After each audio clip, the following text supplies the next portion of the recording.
आ रहा हूं मैं। मेरे संस्कारों में मुझे मरने की इजाजत है, डरने की नहीं। ব্যাদাস রবি কুমার। ট্রেলার এসে গেছে। 2 বছর আগে ঘোষণার পর থেকে সবাই অপেক্ষায় ছিল।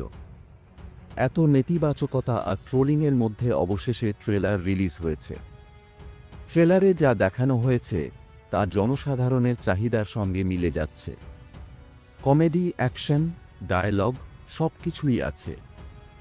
সানি লিওনের স্টাইল, জনি লিভার আর সঞ্জয় মিশ্রের কমেডি এই মুভির বড় প্লাস পয়েন্ট। अरे तुम कैसे सुनोगे? तुम दूर कहाँ हो? तुम तो नजदीक हो। दूर जाके देखो, सुनाई देगा, है ना? এটাকে যতই ট্রোল করা হোক, মনে হচ্ছে ছবিটি প্রচুর বিনামূল্যে প্রচার পাবে। বাজেট মাত্র 20 কোটি, তাই বক্স অফিসে কিছুটা লাভ করতে পারলেই সফল হবে। গানও দারুণ হতে পারে, কারণ হিমেশ রেশমিয়ার মিউজিক সবসময় বিশেষ কিছু নিয়ে আসে। তার আগের হিট গানগুলো যেমন ছিল, এখানেও তেমন কিছু আশা করা যাচ্ছে। 7 ফেব্রুয়ারি রিলিজ হওয়া ছবিটির ট্রেলার কেমন লাগলো? আর দঙ্গলের রেকর্ড ভাঙতে পারবে কি? আপনার মতামত দিন।